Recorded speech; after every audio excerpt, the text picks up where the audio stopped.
for us. One event coming in about a month that we'll need a lot of help with and a lot of support for. There'll be a meeting right after worship today for anybody that wants to get more involved directly with that. But rather than continue to take time, let me just bring to the front Chase Froud, and he'll share with you what's going on with Healing Hands.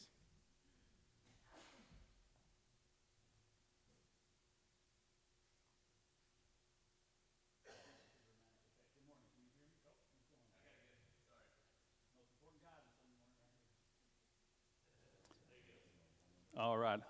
Can y'all hear me now? Yep. Perfect. Well, it's so good to be with you this morning. Yeah, that's great. I'm sure you can hear me now. I came from Nashville this morning. I think I was telling someone that it's about 2 hours to get here, right? And so I knew I was out of the city when I saw a motel sign that said deer cooler available. I'm not sure what that means, deer cooler. And then to top that off, there was a 200-pound hog dead on the side of the road around the land between the lakes. And so this is my first time in this area, really. And so I knew I was out of the city. But it's good to be with you this morning. We're going to spend a few minutes just really trying to look at Healing Hands from maybe a 30,000-foot perspective. I'm happy to answer questions too, so make this very comfortable for you. If you have a question, if we're talking about a walk or if we're talking about our Hunger to Harvest program, if you have a question, just shoot the hand up, and I'd love to answer any questions you may have. Like I said, we're not going to be able to go too deep this morning with our time. I've been around for 8 months at Healing Hands, so I am by no means an expert, but I do have a passion for this ministry, and I respect a lot of what we've done over the past 30-plus years all over the world, really. Let me jump through the slide here. Oh, Tim said you got to turn the power on first. We're good. All right, so if you don't know, Healing Hands was founded on the campus of Lipscomb University. So I got a Lipscomb guy here, alum here. And so a long time ago in the mid-'90s, a marketing professor named Randy Stevens, he kind of challenged his junior or senior marketing class, I forget. And what he wanted them to do is do some sort of project for the community. And what these marketing majors did is they kind of decided that they were going to go out and get some medical supplies. Nashville was kind of a booming area in that time in the 90s, with a lot of medical folks moving into to the city. And so fast forward through that whole semester, they got $300,000 donated that whole semester, and they got 2 tractor truckloads full of medical supplies, just with like 20 marketing students going out and meeting with people and meeting with businesses. And that was really the genesis of how Healing Hands was born in the mid-'90s in Nashville, Tennessee. Today, of course, we're in 35 different countries all over the world. And so it's grown astronomically over the last 20-plus years. And our mission is great. It says to aid, equip, and empower. Those 3 verbs are going to be really important.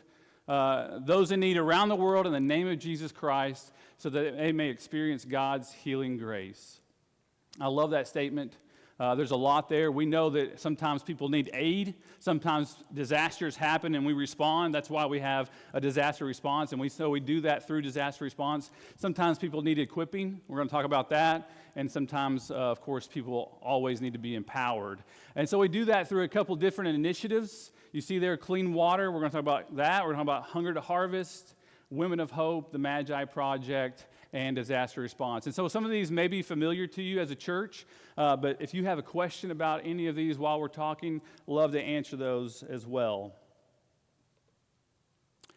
A couple years ago, Healing Hands really started thinking about their long-term kind of vision for the future. And this idea of transformational village was really born out of that. You may not be able to read that. I can't read that.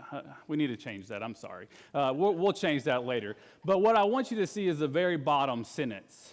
The very bottom sentence, I'm going to turn around and read it.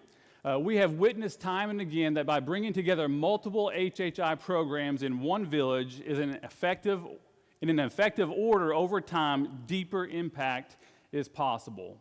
And so what that means is, a lot of times early on, Healing Hands would drill a well in one community and then leave. We'd check on that community and make sure that well was doing okay, but we didn't partner with them for maybe Magi. Another village, we'd go and we'd do disaster response, but maybe 5 years down the road, they wouldn't have a well. Or maybe they didn't need a well, or maybe they needed some sort of hunger to harvest and agri program. And so what our leaders and our board and our staff decided is that we want to start partnering with villages for the long term. We want to go with them and walk alongside them. Now, they may not need every program that we offer at Healing Hands, but we want to make sure that they have exactly what they need so they can be empowered to grow and to overcome these cycles of poverty that we hear about. And so that's what we're kind of forecasting, and that's our vision for the future, is going forward, how can we partner with each and every village that we come in contact with for the long haul and see how we can use those programs. And it might not be a specific order. This morning we're going to walk through in an order, but it may not be that specific order that specific village needs. And so what we're going to do, and this is what I love, we have 40 international staff members, and that's growing all over the world, in Africa and India, some in Honduras, 1 and 2 in Haiti. And so what we're doing is we're leaning into the leadership there on the field. They know these communities. They know these villages. They know their countries, and they know what is needed there. And so we're leaning into that leadership and that responsibility that they have in order to help grow Healing Hands and grow the projects that we do. And so I love this idea of transformational village. So this morning we're going to look at one of the transformational villages that we have done in the past, and it's in Uganda. If you don't know your geography like I didn't, so I went ahead and put a map up there for you, right there in the heart of Africa. Did you go to Uganda? You went to Kenya, didn't you? Did you go to Kenya? Okay. All right. So I've never been to Uganda. I've never been to Africa. I'm anxious to go. Hopefully we'll get to go within the next year on a trip with Healing Hands. So we're going to go to Kasua, Uganda, right there in the northwest corner. And there's a village there in the Kasua that we worked with for a number of years. Let me read this real quick. The Kasua community in northwest Uganda is a lighthouse community for holistic transformation. HHI staff on the ground, working hand in hand with local church leaders in deep community over time, can ensure that the physical needs are met, leading to souls surrendered to the gospel. And so what happens is, we want to talk about clean water. I know this is going to be something that's kind of that y'all are getting ready to help us with. And so clean water, we partner with villages to provide clean water. You can see Joseph Adema, he's there in the front row, squatting there in the Healing Hands shirt. Clean water changes everything. He's one of our agricultural trainers there in Uganda. And what is great about this is the Kasua community had long been dependent by one well shared by 3 villages, or a government-piped water that few could afford. Many would walk to nearby swamps and unprotected springs that often dried up. At the end of 2024, the people of Kasua celebrated the gift of a new clean water well, completing the holistic village model. And so I love this story of how kind of to bring the transformational village to its completeness, we were able to put a well in this Kasua community. Now, what we do at HHI is we want to partner with local churches to provide this clean water. And so we offer a walk for water, like you guys are going to be doing in a few weeks. I think I have a picture of that right there. The Well Walkers. I love that title that someone came up with. So September 13th, 2025, y'all are going to have it on is that a Saturday morning? Yep, Saturday morning right here, I believe. And so the goal is going to be to raise, $7,500 to sponsor a well. And what we do at Healing Hands is we have over about 70 walks a year. We're shooting for a little over 70 walks all over the country this year. And September is going to be busy, and October is going to be busy. We'll probably have over 30 or 40 walks just in those 2 months because it's cooler. A lot of churches like to be active in the fall. And so what happens is, just for instance, last year in 2024, Healing Hands was fortunate enough to raise $1.2 million in these Walk for Waters, all for clean water, all for well projects all over the world. We had 5,500 volunteers during that time for walkers. We drilled 231 wells alone last year just in our funds raised for clean water. In April of this year, some of our staff were in Africa, and they were able to celebrate our 2,000th well dug just this year, 2,000 wells, and that represents over 2 million people receiving water, clean water, many for the first time. And so I love this idea of churches coming together and walking together. And so why? Why do that? Well, we want to raise awareness. We want churches and we want our communities of faith to understand what people in other countries go to get clean water. And so what you're going to do is you're going to walk, right? You're going to walk upwards to 4 miles that day. Why? Because a lot of times in different countries, women and children will walk upwards to 4 miles a day just to get water. And many times that's not clean water. That's going to be dirty water, sewage water. And they're going to walk at least, could be 2 miles, up to 2 miles there and 2 miles back. And we'll bring the jerry cans for you. And they're empty right now, but if you put 5 gallons of water in it, it weighs about 40 pounds. And so this will give you kind of an experiential walk in the footsteps of a lot of women and children who do this on a daily basis. I think the number is over 700 million people in our world today struggle with access to clean water. And so we have a long ways to go, but we're going to keep going. We're going to keep partnering with churches. Like I said, we did 60-something walks last year. We're on pace to do 70 walks this year. And hopefully raise that $1 million mark, all for clean water, and drill another 200 wells. And I forgot it.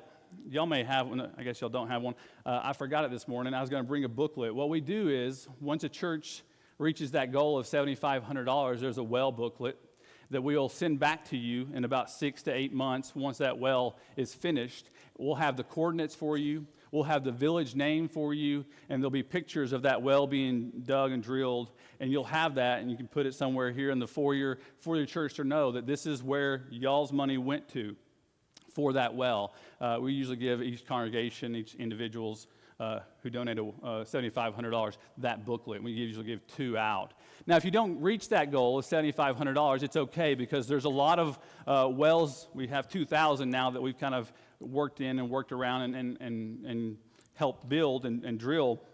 And so if we don't reach that $7,500 goal, it's okay because we have a lot of projects that need repairs. We have some other water filtration systems that we can help other communities. So even if we don't get to the goal of $7,500 to sponsor a well, we'll put that money to good use, and you'll know exactly what has happened with your money. I was going to show you this last slide before. This is a different situation and context in a different country in Zimbabwe, I believe. This is a Church of Christ there. You probably can't see it. It says Manyami Park Church of Christ. And of course, all these folks are gathered outside that church talking, and they're waiting on to get clean water. The Manyami Park Church of Christ had a well in 2018. They were fortunate with us, and they partnered with us, and we got them a well. Well, it broke in 2024, and the church was kind of responsible for that well. And so what they were doing from 2018 to 2024, they took ownership of that well, and they set aside funds from the community to donate money to repair that well. And so when that thing broke in 2024 and over 200 to 300 people depended on that well for clean water, and everyone got clean water in that community for free, even though it was on the church property. As you can see, the lines forming. But what happened was they had the funds to repair that well, didn't ask HHI for any money. They did it on their own, and they fixed and repaired that well. And they said, They thanked us. They said, this is the best preacher we've ever had because all these people from the community are lining up, waiting for this water and we engage with them. We connect with them. We get to know our neighbors in the community. And so I think it's a great testimony of what clean water can do in a village. So any questions about clean water? Any questions about the Walk for Water? Am I missing anything? Just if you have a question about that, please raise your hand. Yeah. Just an emphasis that, like, to participate in the walk, you do not have to walk 4 miles. Yes, that's good. So if everyone can register, please everyone register for the walk. We'll bring a t-shirt for you. I brought a t-shirt. It's my personal shirt. So we'll bring a t-shirt. You'll get a t-shirt. It's free to register. It's all online. What you'll get is a QR code, and we ask that you kind of crowdfund for that. So tell your family, your friends, tell them you're participating in this walk. Love to raise money, and all that money donated to HHI in your name goes right to this well, to the Sulphur well project, right, for y'all's specific walk on September 13th, right? And so you don't have to walk in that. You can just raise money and just be here for the day and participate. And we can kind of get into the details of what that looks like maybe in our meeting after church this morning. But that's a good question. Oh, it's in the bulletin too. Okay, ready. All right, let's skip on down to the next project and initiative, Hunger to Harvest. I believe the numbers are over 800 million people who lack access to some sort of food supply. At Healing Hands, what we want to do is very basic when it comes to working with communities and villages that we've gained trust and relationship with. We want to teach them some very basic principles of agriculture. I am by no means an agriculturalist. I don't farm, but a lot of these folks know a lot about what they're doing, and so we have trainers in the field. There's Joseph again. He took all these pictures, and so he's in every one of them. I've never met him, but my kind of guy. So he's there. He's training this village, Kasua, same village that got the water. They already had a Hunger to Harvest program. And so what we really do is we focus on composting, focus on raised garden beds. You can see that's just a little raised there. I don't think I have a picture, but we also have these drip irrigation kits. In famine kind of areas that struggle with famine, these raised garden beds help, and these drip irrigation where water is very critical, the drip irrigation really helps utilize a small amount of water for the long term. And so we practice the drip irrigation, raised garden beds, and composting, and we help with seeds too, and we help provide those seeds for these communities. And so what our trainer will do, our trainer will go to a community, they'll know it's coming, we'll have a big lunch, and we'll host about 40 to 50 people at one of these agricultural training for the whole community, and they'll work on their garden for that community. And that's kind of the first step. We'll see how they respond to that. We'll come back a month or two later and see what their gardens look like, because we want to kind of keep close tabs and kind of build a relationship with them. And so it's really cool to see. Now, there's a couple other steps we can take. If these communities really latch on to this and really love this idea of community and gathering together and growing their own food, and it's really cool to see, we'll go further with them. We'll do a step 2 where if there's some family specifically that want their own garden, we'll pass out seeds for them. They've already been trained in the composting, the raised garden beds, the drip kits. They'll already have that knowledge. We'll give them the drip kits, we'll give them the seeds, and they'll go do it on their own as well. And so it's really cool to see how that works. And as well, if they seem to be really kind of locked in, we'll do some sort of fruit trees as well as some sort of animal husbandry. And so think goats. We have some villages that will use goats as well as fruit trees. Kind of lost my thought on which fruit trees that they use. But anyways, we have a lot of fruit trees that they'll use, and those are a little bit longer term projects that take a little bit longer. But I just want to see, I know you may not be able to see. Yeah, you can see Miss Faith. So this Faith, mother of 2, said, "This community garden is a uniting factor for the community. Nothing has ever united us together like farming in this garden. I thank God I have learned how to come out of poverty through growing vegetables. This has given me a hope for the future. Thank you." And you can see the same village here. I don't speak Swahili. I believe that's the language there in Uganda. They probably speak a little English too. But I know those smiles, right? That's joy. They're finding a lot of peace. Someone who struggles with food insecurity, to know that they can go to a garden and get some great healthy food, onions, carrots, leafy greens, we have all kinds of stuff. And so what we do is we like to involve the local church. And I know this might be in y'all's plans a little bit later on. We do a seed packing. I mentioned seeds a minute ago. And so what we'll do is we get these seeds from this ministry in Florida called Hope Seeds, and they give them to us free. We'll order about 1,000 seed packs. Well, they come all kind of unorganized. And what we do is we work with local churches, like, for instance, y'all, and y'all will come together and pack about 100 of those seeds packets. And so it's about 1,500 seeds. We have 15 different packs of seeds. We'll organize those seeds. Y'all will help us organize those seeds, and you'll see what they are. There's all different kinds, like I mentioned before. And what we'll do is we'll track those. We'll send those more than likely with a staff member or two that's going to go over to Africa, and we'll track those for you, and we'll let you know what country they landed in, where they're going to go, and how they're going to be dispersed. And so it's pretty cool to kind of follow which one of our colleagues there in Africa, whether it's Uganda or Zimbabwe or Kenya, gets those seeds and how they disperse those out, because we want y'all to know where those seeds are going and what kind of impact it's making. And so it's pretty cool to do a seed packing. It's like 45 minutes. It's real simple. We organize it real quick. We go through a little bit of more into depth into the Hunger to Harvest program. Yeah, you got a question?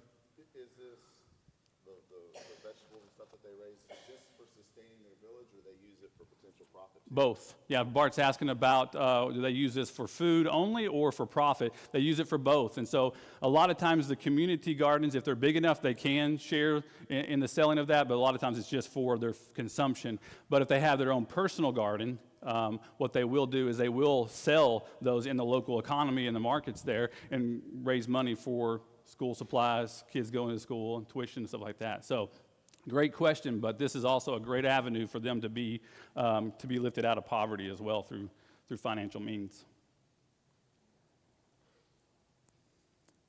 In 2024, we had 23,000 trainees.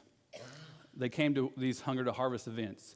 So all over Africa, we had 23,000 participants come to one of these events, an all-day event, in order to be trained. So it is really taken off. We had over 452 training actual events all over Africa. And so we had about 70 on average at every one of those events. So it's kind of crazy to see how many people are really interested in this Hunger to Harvest program. All right, any questions on Hunger to Harvest before we move on? We can come back to it. Women of Hope, which I know Dana's very much involved in as an ambassador. It's something that I'm very passionate about, because what happens in a village when women and children spend most of their time collecting water, maybe a couple hours a day in the morning, a couple hours a day in the evening, if they don't have to do that anymore, if they already have access to water, what can they do in their community? What can they do for their family in order to help lift them out of poverty? And so one of the things we want to do is we want to partner with the women in some of these villages that we work with and help train them in some sort of business. And so I love this story in the Kasua village. In 2024, a women's tailoring school was established at the Aurora Church of Christ. Since then, a class of 20 students graduated with a sewing machine on loan to begin their new businesses. One of the graduates, Monica there, shared, "We are working hard to complete our loan so that many other women in our community can have the opportunity we had. We are thankful to God for this ministry." And so I love this idea of working with women that are excited, they're ready to be empowered and given the knowledge to make clothing. We have another business that makes peanut butter. So these ladies are making peanut butter and soap. not sure how that kind of got together, but they're making peanut butter and soap, and they're selling stuff. And what we do, we walk alongside them. We have actual Women Hope trainers there on the ground. They're walking through them with some biblical material on businesses, on how to establish a business and do it in the right, good, godly ways. And it's amazing to see how ready they are to do this and how excited they are. And what we do is we do partner with them. We'll put in some money for them to start these businesses, and we give them a loan, and they promise, and we make an agreement, and they repay those loans over time. You know, a lot of times in the majority world, a lady can stand in line right behind a man in India, for example. The guy is going to get a loan for about 5 or 6 or 7%. The lady is going to get the same loan for double or triple. It's unjust. It's not fair. And we want to do something about that. We want to walk alongside them. We want to hear their vision. We want to rely on that local leadership and they know their economy. They know what their folks need and want. And so it's amazing to see. And you see all this supplies back here that Dana set out so beautifully in the tables. Some of the ladies, we've bought that stuff. HHI buys that stuff, brings it back, and we sell it, right? And so they have spent time making all those goods back there. And it's a wonderful opportunity to empower these women, because we know when villages, when their ladies and the women in those villages are empowered and they begin making money, it helps everyone in the village. The village prospers when women are empowered to make and have funds. Last year, we had 10,000 Women of Hope trainees. We had 173 businesses started. And so think really small, but they're businesses that are getting off the ground. And it's exciting to hear and see. And so, like Dana has probably mentioned before, you know, we throw Women of Hope parties, and so it's kind of like a ladies' day. A lot of ladies will gather around. We'll bring in some of our HHI speakers, and they'll talk to you about stories, much like these here.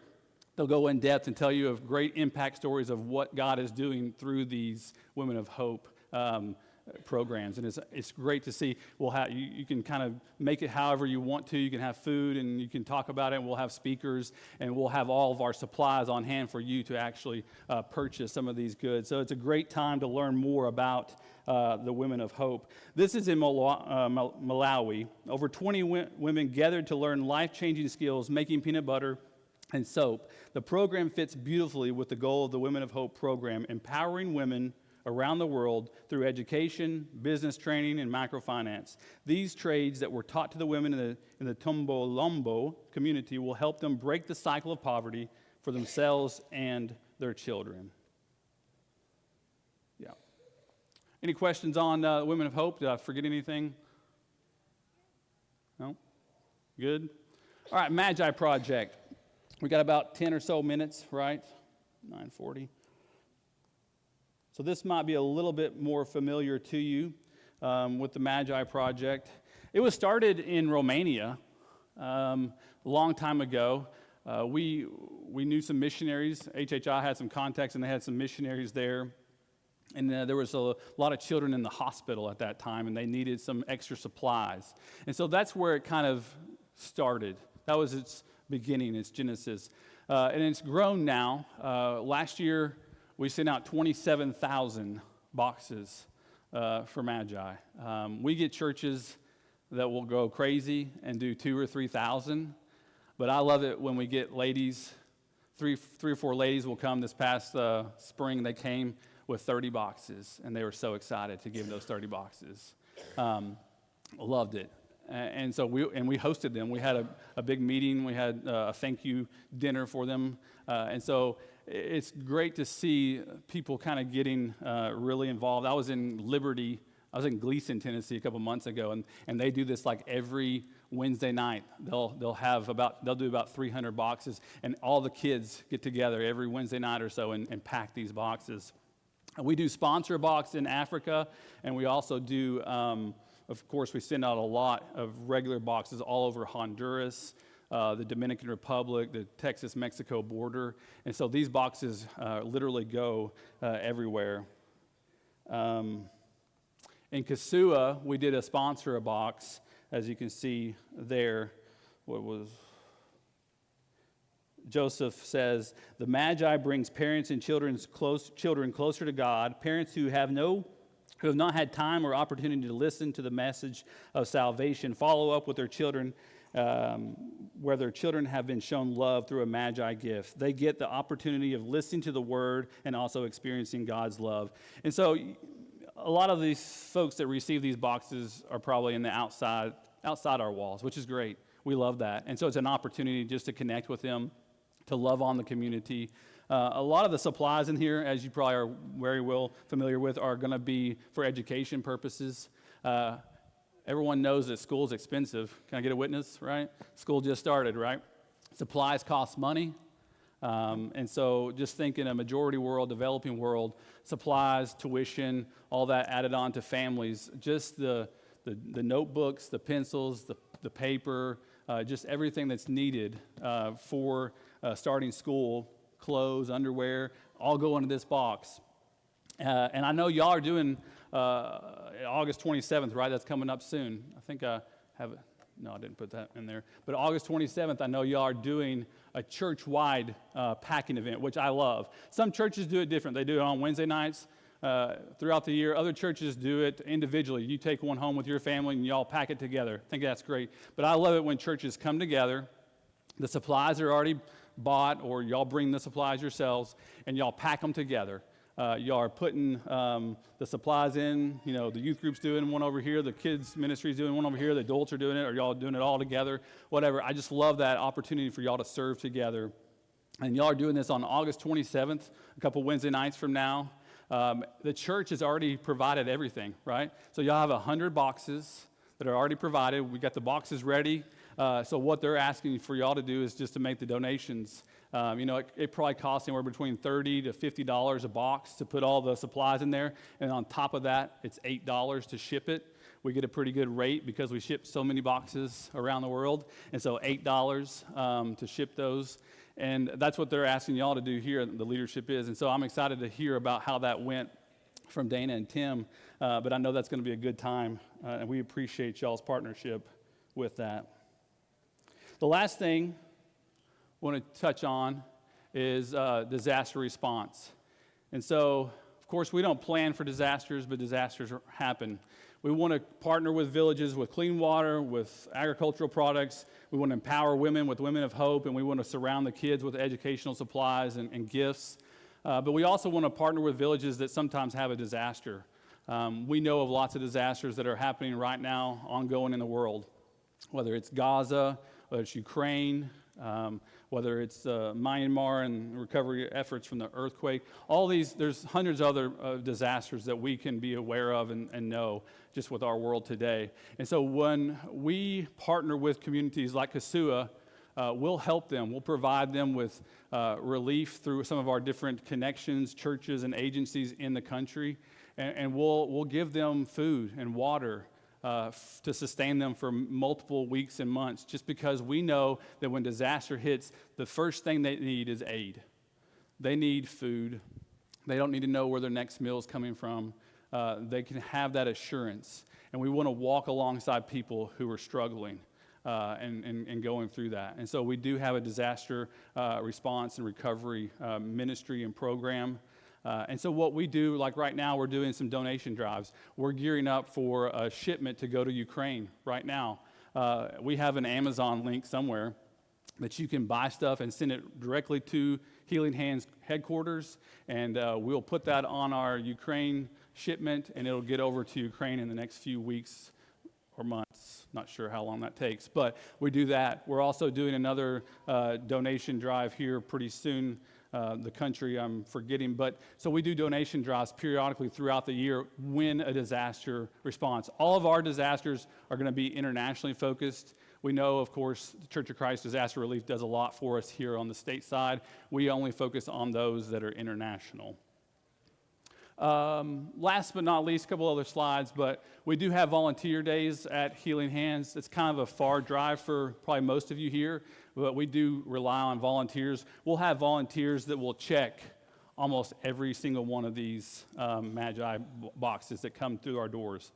We just want to make sure they look good and that they have everything that they need. And so we have anywhere between 10 and 20 volunteers on on a Tuesday, a Wednesday, a Thursday during the week. So if you're interested in that and you're going to be in the Nashville area, we definitely can plan that. How to get involved. We do have a Dorcas sewing ministry. And I saw on the website, do y'all have a sewing ministry here? Okay, do y'all do this?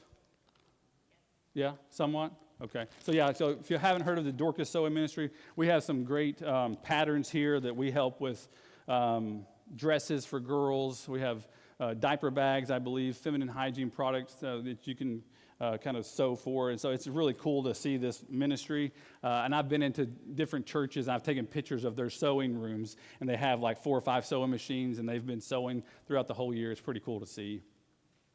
And you can follow us on Instagram, LinkedIn, and Facebook. So any questions about any of our programs? I know that was like a 30,000-foot view, and it's really fast.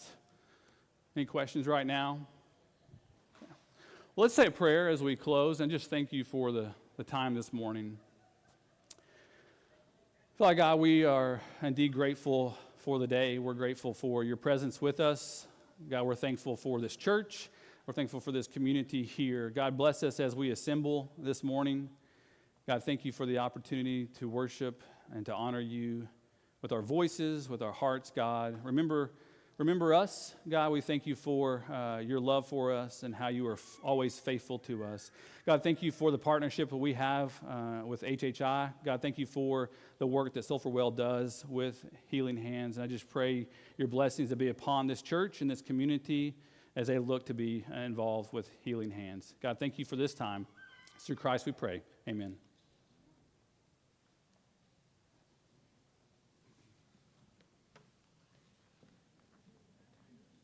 All right. Does HHI use volunteers to help deliver the Magi boxes in country? Sure do.